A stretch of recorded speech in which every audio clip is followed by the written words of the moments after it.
Assalamualaikum Sobat TKW Lovers dimanapun berada. Semoga dalam keadaan sehat walafiat dan bahagia selalu. Jangan lupa bersyukur dan jangan lupa untuk menjaga kesehatan. Oke teman-teman, dalam kesempatan kali ini kita akan sharing masih tentang seputar TKW di Singapura. Nah, kemarin itu ada teman yang bertanya kepada saya ya, apakah kerja di Singapura itu boleh memakai hijab? Apakah boleh sholat? Itu gimana ya teman-teman? Nah, di sini saya akan menjawab sesuai pengetahuan saya selama bekerja di Singapura ya. Nah, kalau untuk jilbab ini identik sekali dengan kepercayaan agama Islam. Nah, itu mungkin teman-teman ada gambarannya sendiri. Kalau kita mengikuti atau ikut majikan di majikan Melayu, itu otomatis kita wajib dan boleh memakai hijab. Dan kita juga bisa mengerjakan sholat itu selalu rutin dan tepat waktu. Tapi kalau kita ini ikut orang Cina, hijab ini hanya kita bisa pakai di hari-hari tertentu saja ya teman-teman.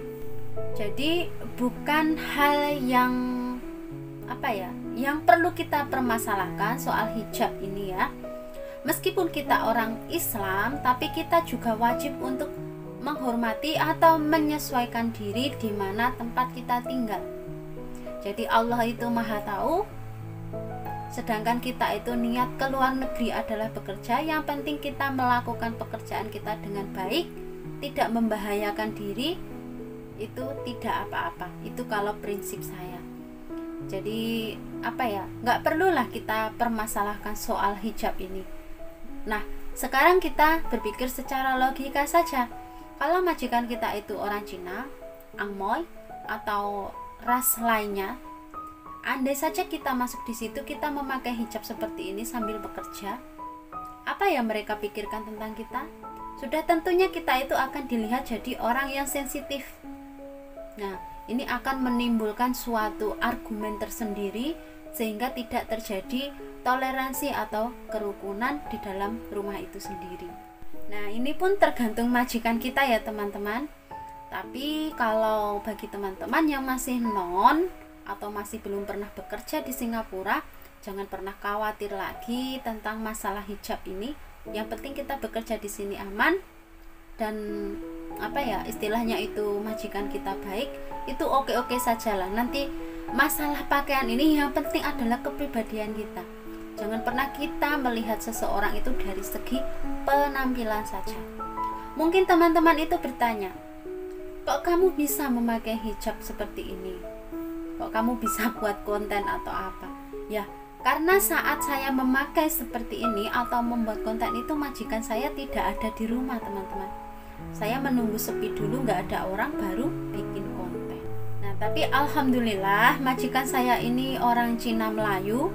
Jadi mereka itu tahu adat kita, tahu budaya kita, tahu pakaian kita. Jadi saya itu bebas teman-teman ya. Saya bisa sholat, saya bisa puasa, mereka mengerti. Cuman kalau waktu kerja, saya jujur saja, saya tidak memakai hijab seperti ini. Meskipun sebelumnya saya waktu di Indonesia itu ya tertutup memakai hijab. Mungkin ada orang yang tahu saya waktu di sini. Mungkin saya pada saat bermain TikTok atau apa, itu yang namanya hiburan saat capek ya. Mereka itu mengecam saya. Begini. Saya nggak peduli lagi karena mereka tidak tahu keadaan saya di sini. Ya, itu terserah hak pribadi saya. Orang lain menilai busana saya, menilai pakaian saya, tapi mereka tidak tahu hati saya dan tidak tahu apa yang saya lakukan di sini. Jadi untuk teman-teman yang masih non, ini sebagai motivasi saja ya. Motivasi agar kita itu tidak terpengaruh oleh kata-kata orang. Lakukan saja. Kalau kita sudah masuk ke negeri orang, kita wajib bekerja, bertanggung jawab, itu saja. Allah itu Maha Tahu, Allah Maha Melihat, Allah Maha Mendengar apa yang kita lakukan. Jadi janganlah terbebani akan hal-hal seperti itu. Saya pun paham, saya bekerja sudah lama di sini. Alhamdulillah pengalaman ya ada seperti itu. Jadi jangan terlalu dipermasalahkan. Jika orang mencintai kita, pasti akan menerima kita apa adanya. Nah, nanti kalau kita sudah pulang kampung, kita kembali ke asal kita. Yang asalnya kita berhijab ya berhijab, yang asalnya kita bagaimana ya bagaimana. Makanya kalau saat di luar negeri itu, belilah pakaian yang sesuai di tempat kita, di kampung kita, agar nanti tidak sia-sia. Kita mengikuti budaya di luar negeri, oke. Tapi saat kita kembali ke kampung, ya kembalilah jadi dirimu yang di kampung. Jadi kita menyesuaikan diri di mana tempat kita tinggal. Jangan terlalu diambil pusing ya teman-teman. Nanti teman-teman akan stres jika terbelenggu oleh sesuatu itu sendiri. Nikmati saja, jalani saja. Yang penting niat kita tulus, niat kita ikhlas untuk merubah nasib, untuk memberikan kehidupan yang layak untuk keluarga kita. Jangan terlalu dipikirkan soal pakaian, soal kepercayaan, bisa sholat atau tidak. Kalau bisa sholat ya sholat lah. Kalau nggak bisa mau gimana lagi. Kita harus pandai-pandai mengatur waktu. Asalkan kita jangan membahayakan diri ya teman-teman. Seandainya kita dilarang sholat, terus teman-teman itu membahayakan diri atau lainnya, itu tidak boleh. Allah juga pasti akan murka kepada diri kita. Kita harus menyayangi diri kita sendiri. Jangan sampai membahayakan diri sendiri. Sholat itu bukan hanya gerakan saja teman-teman ya. Kita bisa sholat setiap waktu tanpa gerakan yang dilihat orang. Nah, itu mungkin teman-teman bisa belajar mendalami tentang ilmu agama lagi. Oke teman-teman, mungkin sedikit ini yang bisa saya sampaikan. Jangan lupa untuk memberikan support dan dukungannya dengan cara klik tombol like, subscribe, dan nyalakan notifikasinya agar tidak ketinggalan video-video terbaru dari saya.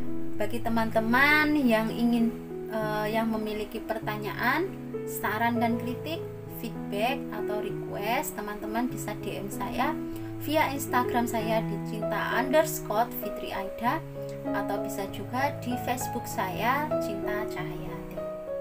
Oke teman-teman, semoga bermanfaat dan menjadikan motivasi bagi teman-teman yang masih baru bekerja di Singapura. Jangan pernah patah semangat, terus menjaga diri, memelihara diri. Jangan sampai membahayakan diri saat bekerja, dan semoga pekerjaannya lancar. Amin. Oke teman-teman, sampai di sini dulu perjumpaan kita. Sampai jumpa lagi di next video selanjutnya. Jangan lupa bahagia.